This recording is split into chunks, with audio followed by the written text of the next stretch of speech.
I would also like to introduce myself. I'm currently the president of Appio and a practicing endocrinologist in San Jose. The title for today's talk is Strategies for the Future of Healthcare in the Post-COVID Era. Our speakers for tonight are the esteemed Mr. Anish Chopra and a longtime colleague and friend, Dr. Rasu Shrestha. Dr. Rasu Shrestha is the Executive Vice President and Chief Strategy and Transformation Officer for Atrium Health. Previously, he served as the Chief Innovation Officer for the University of Pittsburgh Medical Center, UPMC. He received his medical degree from CCS University, Meerut in India, and went on to complete his training in radiology and his fellowship in informatics at the University of London. He also earned an MBA at USC's Marshall School of Business. In addition, he's on the board of directors of Healthcare Information and Management Systems and is the chairman of the HIMSS Innovation Committee and co-chair of Health Data Palooza. Mr. Chopra is the president of CareJourney, an open data membership service building a trusted, transparent rating system for physicians, networks, facilities, and markets on the move to value. He served as the first US Chief Technology Officer under President Obama from 2009 to 2012, and in 2014, he authored Innovative State, How New Technologies Can Transform Government. He serves on the board of the Healthcare Cost Institute, the New Jersey Innovation Institute, and earned his master's in public policy from Harvard Kennedy School and a BA from the Johns Hopkins University. And so without further ado, I'd like to invite Dr. Rasu Shrestha to start his talk. Well, good evening, everyone. As Archana kindly introduced me, I will not delve into anything that I'm doing further here. I did want to let you know that I lived in California for about 7 years or so. We're in Los Angeles. I was at USC at that point, and my wife, who is actually from India, I'm originally from Nepal, so my wife, who's originally from India, did her radiology residency while I was in charge of informatics at USC. So she did her radiology residency there at USC, and then started her finished her residency when we moved to Pittsburgh, and then did her fellowship in abdominal imaging at UPMC, where I was working there as well. So what I've titled my presentation today is just Managing Enterprise Strategy Amidst a Crisis. And what I thought I'd do is just run you through some of how we as a large health system here in the Southeast are really thinking about some of the strategies related to COVID-19 and how we come out of this. It's pretty sobering if we look at the milestone that we hit April 28th, I believe, where in the United States we topped 1 million confirmed cases of COVID-19. And that's nearly a third of the world's cases. And right now, I think we're at about 1.3, if not higher already today. So what's uncanny is that we spend trillions on defense, yet it really wasn't a missile that brought down the world economy. So in many ways, COVID-19 should be an eye-opener for how we prioritize spending in public health. And one thing that has become apparent, and I think Anish might touch upon this as well, is that the walls between medicine, so this is where we all practice healthcare, and public health, the walls between those two domains have really come down as a result of COVID-19. And clearly, it's now more of a global pandemic, right? Something that started in Wuhan is affecting all of us all across the world. So geography really is, more of just a physical construct, and it's not an economic one anymore. So a lot of things I think will change. And in fact, the way we work, our business models, the very interaction with our patients will change, and they've already started to change from now on already. So lots of things going on. What I thought I'll do is I'll just quickly introduce Atrium Health and give you the context of the health system that I'm a part of. I'll talk about the current situation, and I'll talk a little bit about how we're trying to think through the elements of managing the strategy and how we're leading through the crisis. And I'll end with a couple of vignettes, talk about our COVID-19 virtual hospital and how that's going to lend itself to some newer care models. We just went live a couple of weeks ago with point-of-care ultrasound innovation that we took out a big press release actually just today. So we'll talk a little bit about that, and I'll end with some of the things that we're doing around communications and community engagement, which I think will dovetail nicely into Anisha's presentation. So Atrium Health, we're based out of the Southeast here, headquartered in Charlotte here in North Carolina, about 70,000 teammates. But then we're also in South Carolina and in Georgia. So a lot of things going on across the 3 states here around COVID-19. We're about 50 hospitals and about an $11 billion health system. So a lot of different numbers here. I won't go through everything. This was pre-COVID-19, where we had, in this volume-based way of practicing healthcare that we're all in, good volumes. What's really interesting about Atrium Health, and this is all volumes depicted in one day within 24 hours, like all close to 40,000 patient encounters, so 1 every 2 seconds. But what's really unique about Atrium Health is the community mission that we're on. This is one of the things that really excites me to be a part of the leadership team here and to lead strategy. So $2.2 billion in uncompensated care and community benefits every year. And that's like 5.7 million in a span of 24 hours. So we do a lot of things for the communities to address social determinants of healthcare, the disparities in care. And in fact, if you look at the statistics across the Southeast here, there's a lot of disparities between the haves and the have-nots. And part of our mission at Atrium Health is really to solve for that, right? It is about health and hope and healing for all. And those last 2 words of our mission statement really resonates with a lot of the strategies that we've put in place. I've been here for about 15 months. And even in the last 15 months, been able to do a lot of things with the leadership team to push for the for all part of the mission statement. And that speaks also volumes of the continued strategies that we're putting in place post-COVID-19. So a couple of quick words about the current situation. We did manage to sort of flatten the curve. So we're expecting a big peak. It was meant to be in the middle of April, then we pushed it off to about the middle of May. And because of the stay-at-home restrictions and the shutdown and all of that, and lots of other things that we're able to do, we did manage to flatten the curve in large parts, and it's more of a plateau than anything else. You can see from just yesterday's numbers, however, that it's not going down. It continues to spike up or down, and so it is more of a plateau.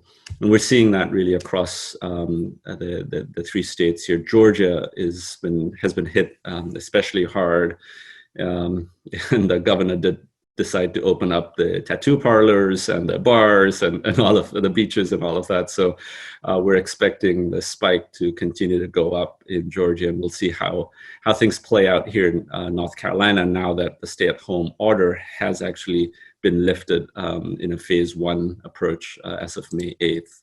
So a lot of things going on, but virtual health, this was a set of capabilities whose time had come.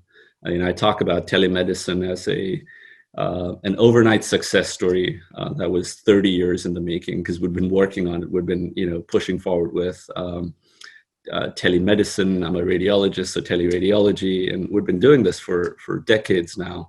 But suddenly, because of COVID-19, you could see the numbers just spike up in so many different areas across the board. So really remarkable. And here at Atrium Health, we're seeing those numbers spike up as well. And you can see some of what I've represented there.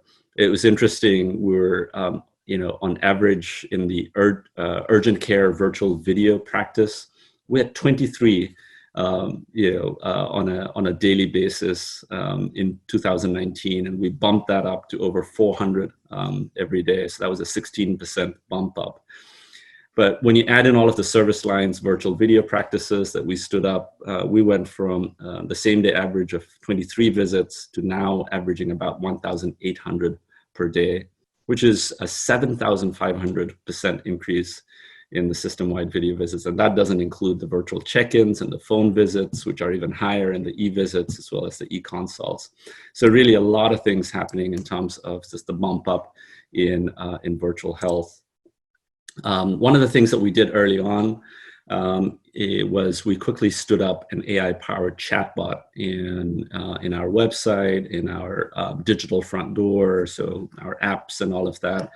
And whereas in the first 24 hours of this, we had about 30,000 unique visitors, it has continued to rise up, and you can see close to about 700,000 chatbot users cumulative, and about 800,000 there in terms of cumulative sessions. It continues to rise up, which is just tremendous. And it was really helpful in allaying fears, but also helping with the triaging of our patients.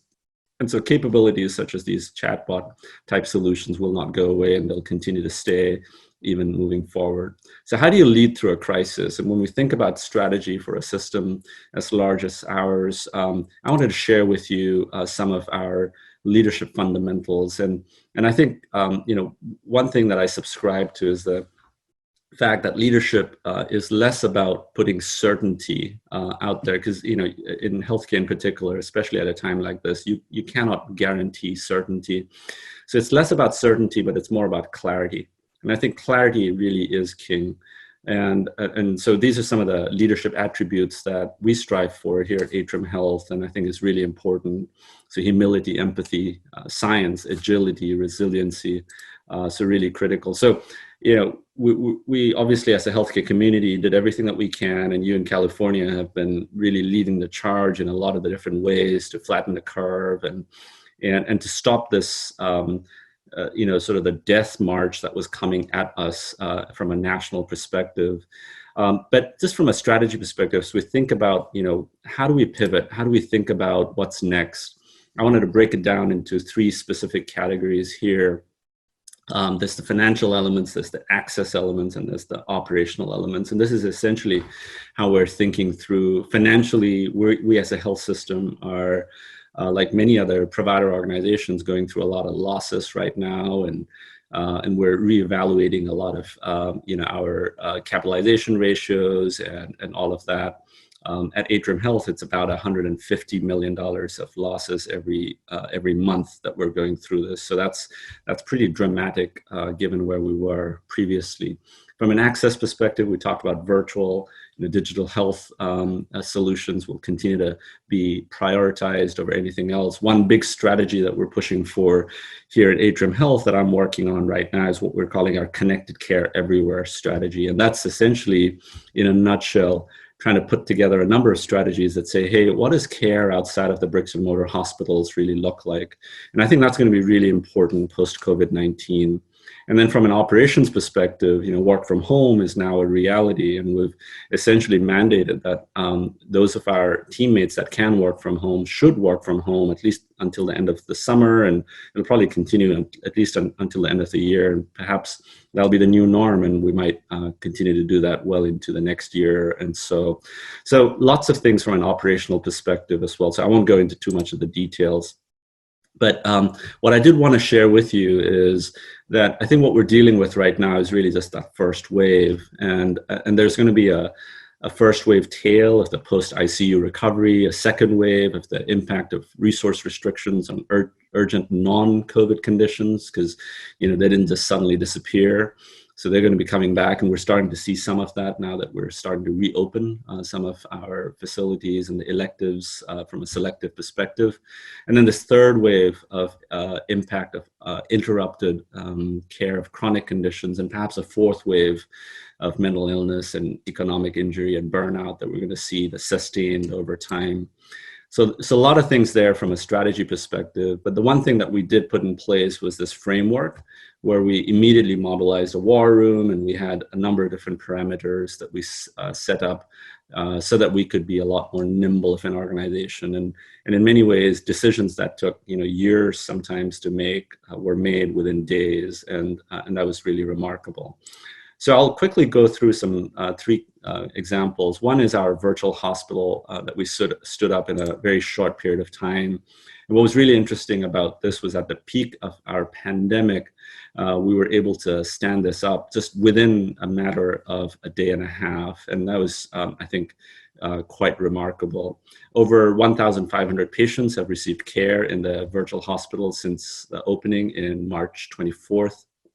And to support patients in their home environments 24/7, which was the goal out of the virtual hospital, so we could keep patients that did not need to come into our ICUs and into our hospital beds, we could keep them at their homes, right, and monitor them digitally. And that was essentially the goal of our virtual hospitals. And this was sort of a coordinated effort across so many different areas at Atrium Health. And essentially what we did was we were able to then have 2 virtual floors, each staffed with care teams that included physicians and APPs and nurses and PharmDs and social workers and paramedics.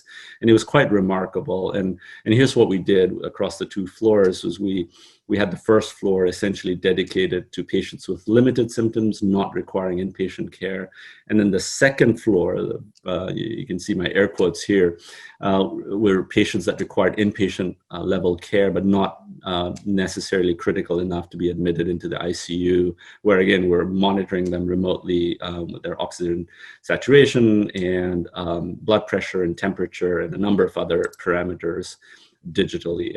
And that care management navigation across the continuum was what we were managing on a day in, day out basis. So it was really helpful. The results were remarkable for us, and we're able to really manage our bed capacity very effectively from this. And I think this is here to stay. I think what we're going to do is continue to push this forward and imagine the next big hospital for Atrium Health to be a 1,000 or a 10,000 bed hospital that essentially are patients' homes and the beds that exist in their hospital. So monitoring them remotely, leveraging digital and population health fundamentals to really risk stratify our populations, but manage them where they eat, work, live, and play will continue to be a strategy that we'll continue to push ahead with.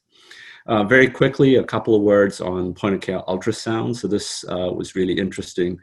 I'm a radiologist, so we've been proudly social distancing since 1895 is what I like to say. So it wasn't difficult for radiologists when social distancing became a norm for us almost. But joking aside, what point-of-care ultrasound is essentially this, right? So it's a probe that's connected to your iPhone. And we're the first major health system to go live with this in an enterprise manner, and we're able to turn this on in the last couple of weeks, and it's been really beneficial. The 3 things that I've always been pushing for around POCUS or point-of-care ultrasound is size. I wanted for these devices to be portable and really a part of a smartphone. So the many times that I was trialing out portable ultrasounds in the last several years, the size was too big. Price point, oftentimes 10,000, 20,000. I wanted these to be less than 2,000, which is what these devices are. And I wanted AI to be present because these are not just being utilized by radiologists. In fact, it's primarily being utilized by ED physicians, cardiologists, our anesthesiologists, our paramedics, nurses, and others in the front line as well. So this is AI powered in many ways. So it's quite remarkable. So it had all 3 of those specific elements. Here's a patient being scanned with all of the PPE. So we're able to look at things like pleural effusion, lung opacities, lung consolidation, pulmonary edema, and this is really the portability of it was what really brought to bear the benefits, and then the ease of cleaning, and then obviously the throughput, so that we could quickly move our patients, COVID positive or otherwise, through our EDs, ICUs, and pop-up clinics. This is a lung ultrasound study in a patient with confirmed COVID-19 infection. We're in a lung preset. We see a rib here with a shadow. I'm going to skip to the next slide here. That was just an ultrasound, a lung ultrasound that I've done on a patient here. So lots of positive feedback, both from the front line as well as, again, this is a strategy that we're going to continue to expand across the enterprise here. And I truly believe that point-of-care ultrasound will be the new stethoscope. And we'll have a lot of different use cases. We're going to actually build out a new medical school here in Charlotte soon, and in the white coat ceremonies, I'd like to give out these POCUS devices to all our medical students. So lots of amazing things coming yet. I'm going to end with just a couple of slides in terms of how we're managing communications and some of our community benefits. This is a quote from Marie Curie. She said, "Nothing in life is to be feared, it is only to be understood." And I think at a time like this, this is really important, and communication can be your Achilles heel, or it can also be your biggest ally. And one of the things that we've been able to do in the last year that I've been here is really align our communications group with our data and analytics group with strategy. And so we do a lot of studies in terms of what are our consumers saying, right? So design thinking exercises, but really also specific surveys and studies. And we found that there were a lot of concerns about the economic consequences, about, is there enough testing being done, and are there enough ventilators and tests? And so a lot of things there. One of the things that we decided to do some weeks back as we were planning for the reopening was we said we're going to put a number of things together around what we're now branding as COVID Safe. And this is a visible badge that's available in our digital elements as well as in our physical footprint. And it provides a level of reassurance, which I think is what our patients and our communities really need right now. And behind this badge are a number of things that we're doing in terms of some of the things that I've outlined here and more that provide reassurance to our patients and our communities that we're doing the right things. So as we're opening up our facilities, and as we look at some of the sort of the long tail of the pandemic in the next year or more, as we await the vaccine and perhaps the herd immunity elements, I think things like the COVID Safe initiative is going to be really important. We're continuing to obviously spread the message, both regionally as well as nationally and beyond. So a lot of our clinicians and our leaders continuing to spread the good word. And we're doing a lot of things internally as well, right? So I think that's important as well with 70,000 teammates. So using apps and digital platforms to really spread the word internally and make sure that we're able to communicate. And then from a regional perspective across our communities, doing a lot of things there, whether it's around the remdesivir trial that we're leading, the number of things that we're doing to serve the underserved and the minority communities here across the Southeast. So there you see these buses that are going around, work that we're doing with the YMCA. And we're leveraging fairly fancy analytics and geo mapping and geolocation, GIS technologies to look at these hotspots and essentially send these buses and serve the communities with COVID-19 testing and more. And then a number of things that we're doing around antibody testing and such. So a lot going on, but I'm going to stop there and then hand it over to Anish, because at the end of the day, it is really about not just what's happening in health systems, but also at a national level. And I don't see anyone better than Anish Chopra to give us insights into all of that. So Anish, all yours. It was amazing. Thank you. I will pass the baton if you, you share, and I'll grab. There we go. Very much appreciate it. And Archana, thank you for the invitation. I know these are difficult times, and I very much appreciate the chance to share a few minutes with you as we contemplate next steps in the healthcare delivery system. I want to begin by just saying, thank you for you guys for even organizing the session tonight. The sort of Indian American community, South Asian community had been a big part of my life, throughout my career in government, and just grateful for the opportunity to give back. And if there's anything I can do to be helpful, please do not hesitate to ask. What I'll do is pick up almost exactly where Rasu left off, and to share maybe more from a policy perspective where, as a nation, we're grappling with the healthcare crisis. While we are looking to open up, I wanted to point out a very critical failure in the system today, and that is the lack of the underlying information necessary for public health investigations. When the first round of COVID positive patients were reported, the CDC published in March a report on, I think, sort of 4,000 plus patients. And I wanted to point out a headline in the article that was a bit shocking to me, having spent a decade in the public and private sectors to modernize the system. Quote, "No data on serious underlying health conditions were available. Data are preliminary and missing, whether or not the patient was hospitalized, whether they were admitted to the ICU, whether the patient died, and even, unbelievable to me, what the age of the patient was that was COVID positive."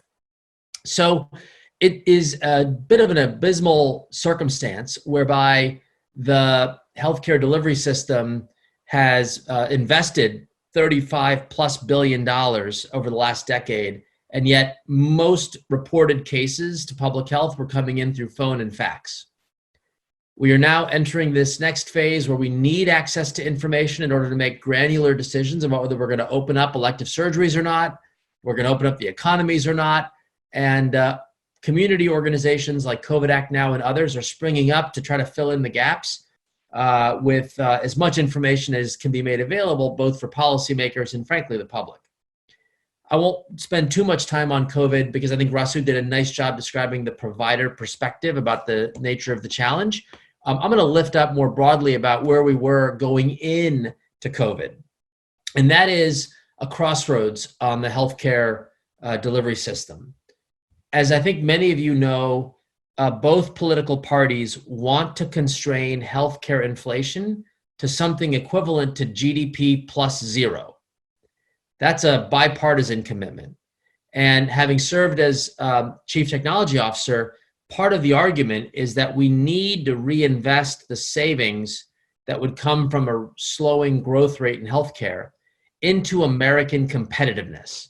So if you were to look at the industries of the future, many of which are technology-driven or data-driven, you'll learn that our competitors globally are out investing the United States, and that is causing great concern in Washington.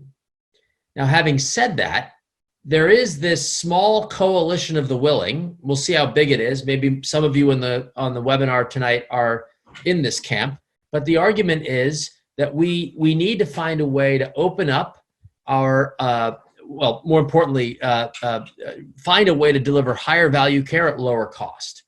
For those of you who have been following the value-based care movement, there's the perception that, this is achievable, that, whether it be Don Berwick's study about waste at 30% or it be any other reports that have been out there, there is this sense that we can have our cake and eat it too. We can improve quality and lower the rate of inflation. On the methods, if you will, it's pretty straightforward. We're going to open up as much information as we can about the delivery system.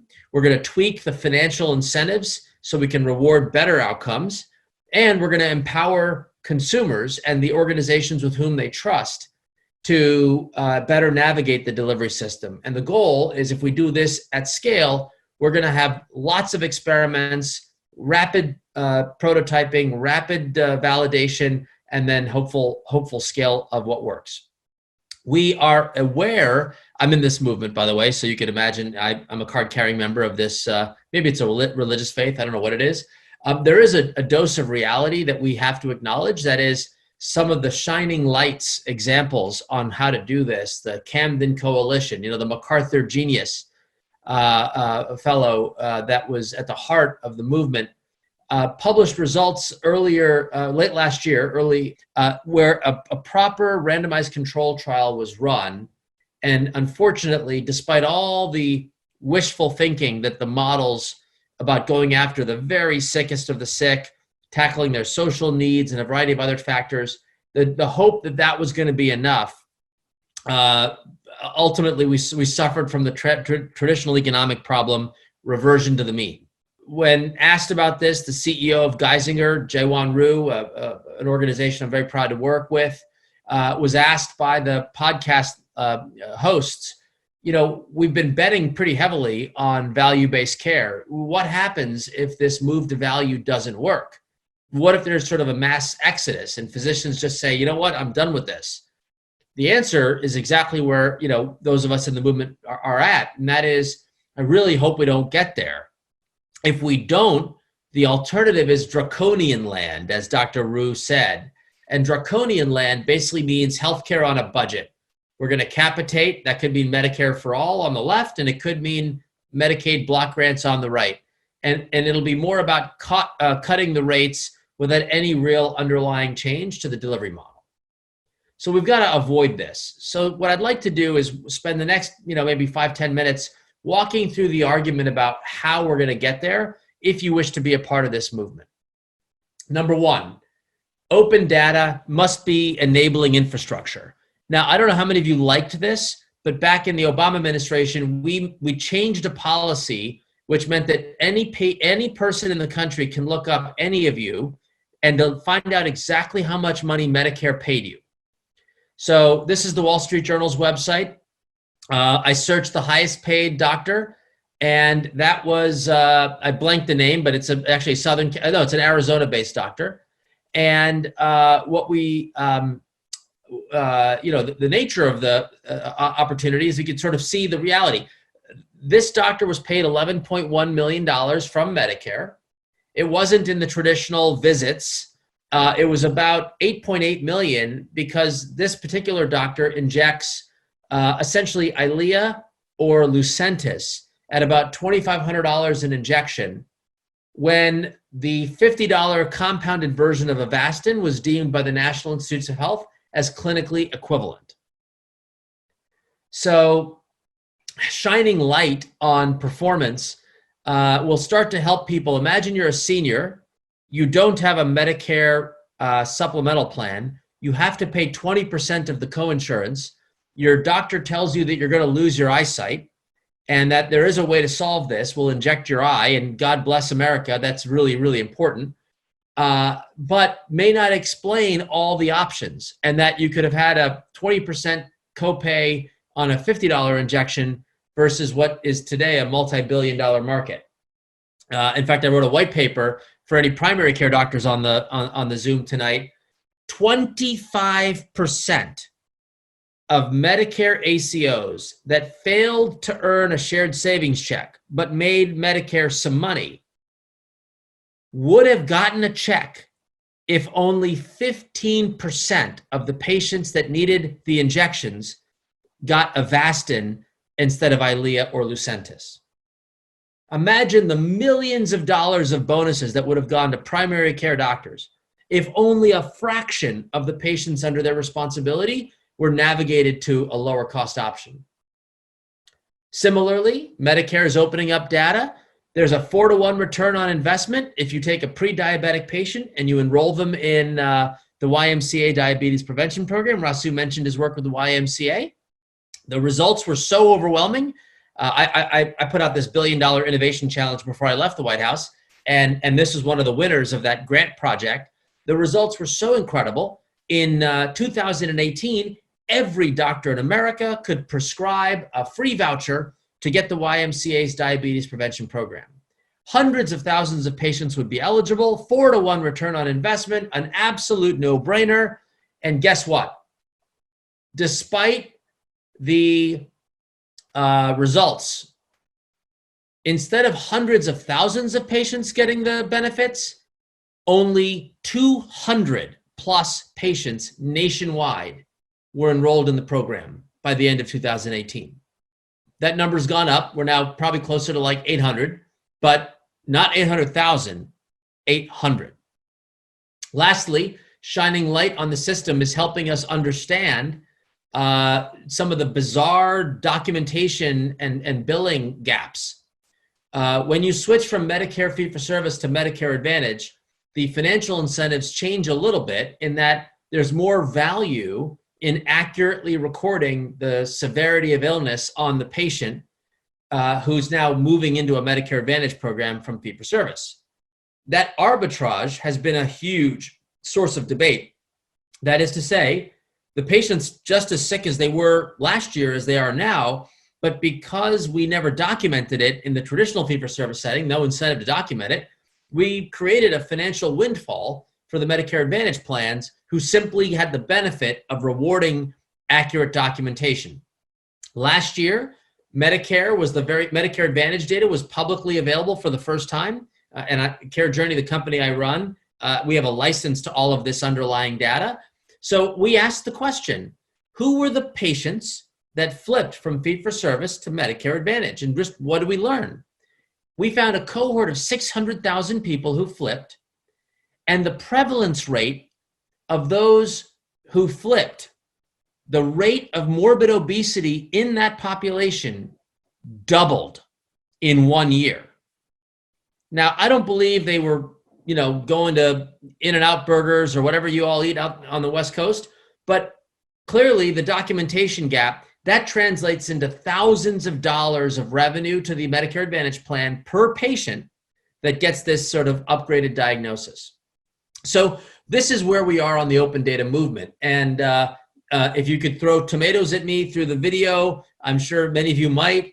We are entering the era in the Affordable Care Act that called out that the reason Medicare would release this information is to encourage the development of rating systems so consumers can better navigate the delivery system to doctors that deliver high-value care.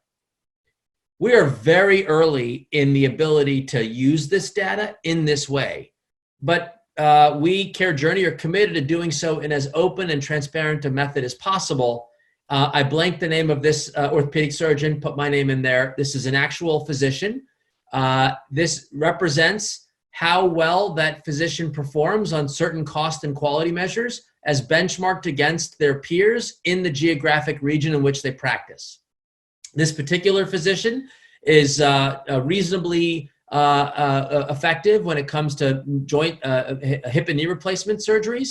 But when it comes to the hip and knee replacement surgeries except the joint, much fewer procedures done by this surgeon, much higher costs on a Medicare population relative to what his or his peers were looking like in the same geographic market.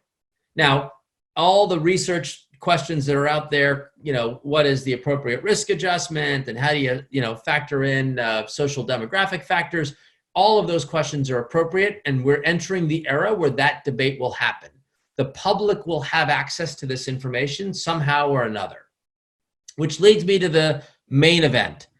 Those of us in the delivery reform world, we've tinkered around with managed care, HMO or not.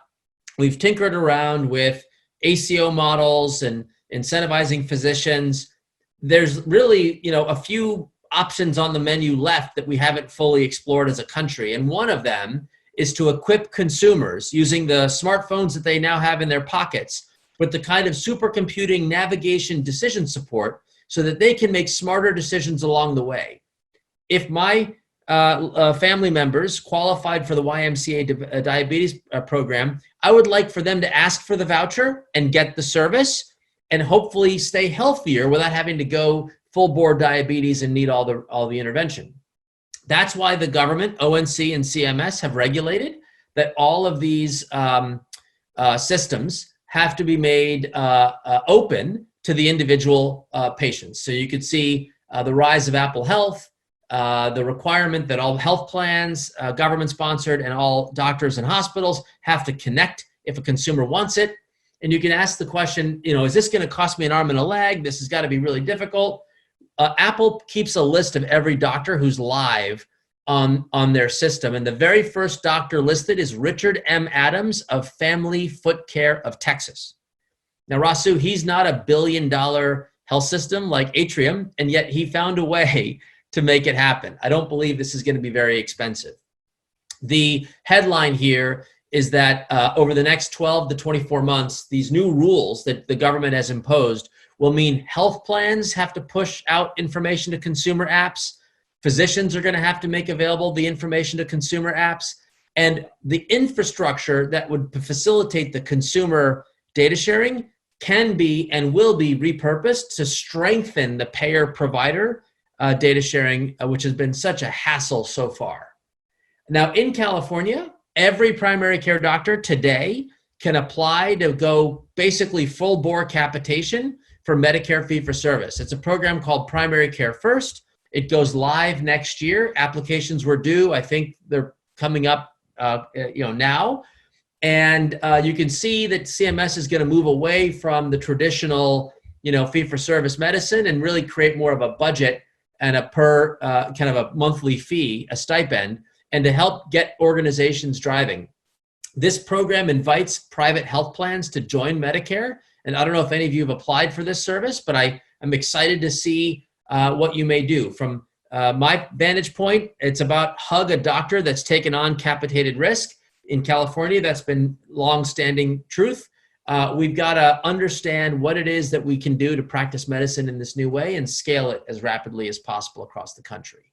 Last couple of points. One, nothing in this next chapter of healthcare will work unless we earn trust. Consumers have been asked, who are you willing to trust with that information? Is it going to be Apple and Google? Look at them at the very bottom. Tech companies, 11%. I don't think so. I think the applications they'll trust are going to be the applications that are given to them by their physicians. Overwhelmingly, 72% trust for physician data sharing.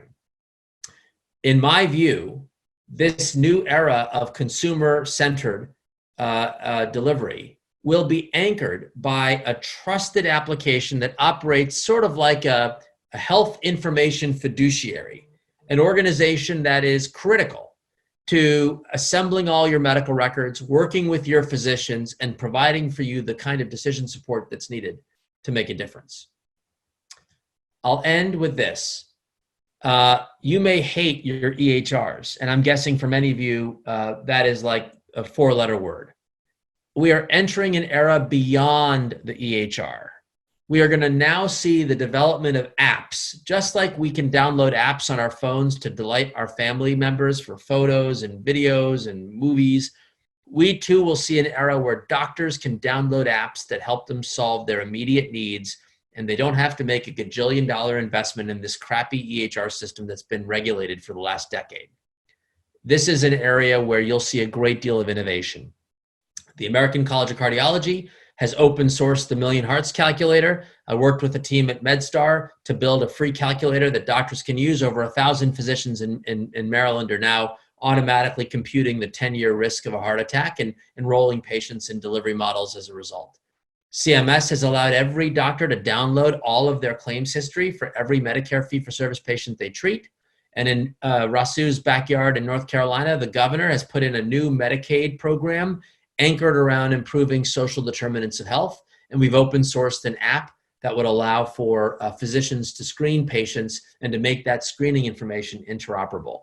So I went long, apologies for that. But Archana, I'm excited to engage in a bit of a dialogue if that was helpful information. And as long as I didn't scare anybody, I'm keen to be helpful. I see some of these typed in here on the start, but I'll defer. Rasu, you and I can go back and forth, whatever we make sense.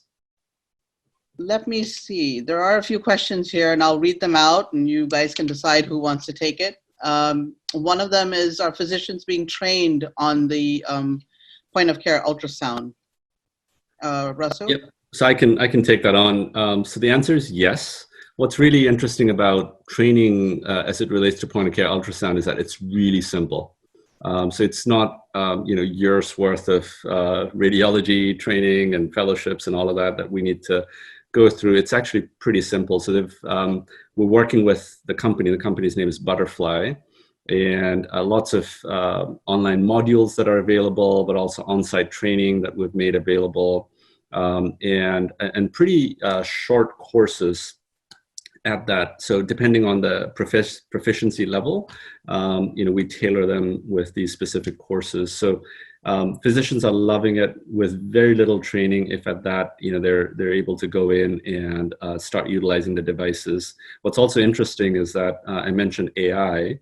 So there's AI algorithms that's built into many of the presets as well. And much like your iPhone, there are updates and newer algorithms that are pushed to you as well. So that makes it easier. That helps you, especially for a non-radiologist helps you with some of the more complex type of or imaging type procedures. And there's also teleguidance. So someone could be guiding you virtually from another location as you're doing this ultrasound, leveraging the point-of-care ultrasound device. There was another question that was also, how did telemedicine help in New York? Was it used for tracking? Let me make a statement about telemedicine more generally. I would not, let me separate out how physicians and hospitals use telemedicine from the public health departments. Contact tracing is really the responsibility of the state government. And so they have tools they use to communicate with people and to track them, investigations, if you will, about who and how they've been in contact. I would imagine the telemedicine use cases, Rasu, you could probably speak more about them, but I'm going to guess that for patients that are at risk of disease progression that can't come into the hospital, they're using this. Rasu, you could probably finish the statement. What else are you seeing on the Yeah. So a lot of things there, synchronous, asynchronous type telemedicine events. So, we're doing a lot of things right now in terms of teleradiology, but the most simple one was telephonic visits, not even video visits, but telephonic visits. And that was one that saw a big spike up with, us going into the COVID-19. So both in New York and our institutions here across the Southeast, that was what was the biggest spike up, was just telephonic visits. But the video visits element went way up as well. And but the other thing that's going up, and this is primarily as a result of some of the billing codes that are being turned on right now, are remote patient monitoring. And I think that's a really promising element of telemedicine moving forward. That I think will be sustainable in the post-COVID-19 era, where we'll be monitoring patients from home, so much like the virtual hospital at home program that I talked about earlier. We now are actually going to be paid for some of these specific billing codes. So that's really exciting as well. If I may, Archana, I see a question that I was keen to answer. Pankaj is asking, do we know the demographics and comorbidities that correlate with COVID mortality? The unfortunate reality is we are relying today on Wuhan and other Italy models. US models of mortality prediction have not really had the opportunity because we've not been able to assemble the data. It's not been published yet, and that's sort of a little bit of why I made a little joke on the chat, although this is obviously not funny. But the VA just shared verbally some early results on veterans, and they looked at factors that drive mortality. Obviously, number one is age, so that's obvious. Multimorbidity is also relatively obvious for the folks who dig into claims data. The Charlson Comorbidity Index scores of 8 would be a factor. But it turns out smokers and non-smokers are equally at risk, but former smokers are considerably higher risk. Former smokers. And also odd, if you drink a lot, you have lower risks of COVID mortality. So there's some very interesting factors that are coming out. And Pankaj, I don't know, 14x mortality is not what was published. So this is an area where the data needs to be more transparent. And unfortunately, we lack it. The public health department just basically knows the minimum in the case report forms that are phoned and faxed in. In Chicago, I am advising the governor's office, the mayor's office. Pankaj, your experience at Kaiser would be different than the experience at the VA. Isn't that sad? You're able to see the integrated data in your environment. They share the exact opposite on their presentation to the FDA this week. And this is the frustration. You have a sample, they have a sample, and it's completely different on the outcomes. And so that's an unfortunate circumstance, Pankaj. He's describing here that Kaiser's got a database to track it, and we're not seeing the same factors. And the reason this is frustrating is we're trying to aim as many limited resources to get folks quarantined, stay at home, and et cetera. And if we don't have the right outreach plan, we may miss the mark, and that's one of the frustrations. But back to my statement about the Chicago, the mayor's office declared that EHR records are the minimum data necessary for public health investigations. And now in Chicago, they have aggregated 50,000 medical records for patients that have COVID positive or negative, and they're beginning to comb through it for these sorts of factors. So that, Pankaj, in your example, that would be Kaiser sharing it with the local health department, pooling it with the other health systems, and then publishing their own investigation reports. There's another question here, which is a little different. How much has the lack of initial testing hampered what we know about COVID, and how do we safely move forward from here? For to Rasu, I mean, we are all in the same boat. We should be doing more testing in order to understand what you need to do to make incremental decisions. A massive decision like shut down the entire economy for 2 months, that's a big blunt instrument. We're going to move into a phase where we're going to have these more surgical interventions. When does Atrium decide to do elective surgeries, as an example, Rasu? Maybe you could talk about how you're thinking about the judgments that have to be made at the micro level. Yeah, no, absolutely. So we were late as a country to start, testing, and we continue to be late in terms of the mass testing that needs to be happening right now. You might have heard that Wuhan is testing everyone across their communities right now, and there are many countries internationally that are doing that, but not in the United States. So we're late, and I think every day that we're late, what we've lost is opportunity to really get ahead of this. And as a result of that, we are where we are in the United States today.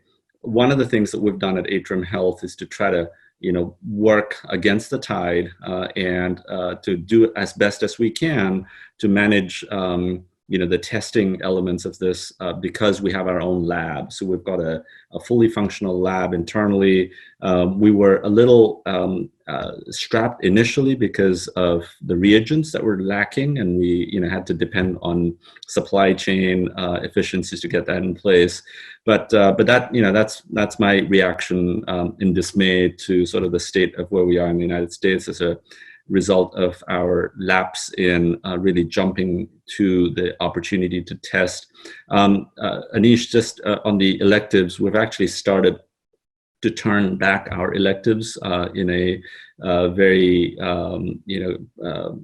thoughtful manner right now. So we're starting to see our volumes start to bump up, and so specifically, having targeted outreach to patients that are more critical, that need to come in. So for specific procedures, and so we've started to see that, and that's going to be ramped up in the next couple of weeks as we move forward. I've seen that you guys have been answering a lot of questions on the side as well, which is really good. There was a question about telephone visits being reimbursed in the future. Will that still remain? Certainly hope so. I think the genie is out of the bottle, and we're starting to have a lot of those conversations both at the state level as well as at the federal level, and a lot of the conversations that I've been having indicate the fact that payment parity will continue after this pandemic is behind us. It's also a culture change issue. It's not just one of policy and regulations. And what we've seen is there is a tremendous demand from consumers who've gotten used to this. And then same thing for the clinicians as well. Even the most technophobic clinicians were pleasantly surprised when they were able to do telephonic visits to their patients as a result of the restrictions that we put in place around COVID-19. And they were chatting with me and saying, "Hey, Rasu, this is actually pretty efficient, and I'm able to check on so many more patients as a result of this." So there's this cultural element that I think also would add on to the element of that genie being out of the bottle that I mentioned. A question for Rasu. Really enjoyed your talk. One of the new norms that we're seeing in the hospitals is a lot of the hospitals are relaxing some of the rules, the stringent rules that we've had. Do you see a time where some of the allied health professionals will be a little more, such as doing ultrasounds on the patients, or even dialysis technicians and so forth, using the ultrasounds and feeding the information to the treating physician or surgeon? Thank you, Srinivas. That's a great question, and it's it's one that hits home as a radiologist, because there's always turf battles going on across various groups, not just within departments, but also, like you said, between physicians and allied health professionals. The answer to that is yes. I think there's going to be more and more where PAs and others and allied health professionals, as you put it, will continue to eat into some of the things that we as physicians were or have been doing, primarily because it's just more of an economic equation than anything else. And I think what's important is for health systems, whether it's hospitals or clinics or otherwise, to closely monitor that movement to make sure that what's happening there still maintains the quality as well as the outcomes to the level that we would expect as a health system overall. But the reality is that, if you look at anesthesiologists, right, PAs were able to go in and, and there are arguments to be made on both sides, but in large parts, PAs were able to take in and do some of the, the more mundane, I would say, type of, tasks that were being done by anesthesiologists. But we're starting to see that in other areas, ED physicians, even primary care physicians and others. So that battle will continue on. I think personally, it's important for physicians to monitor that carefully, and there needs to be more of a collaborative care approach around the patient, with the patient in the center. But I think this is less of a policy or even a hospital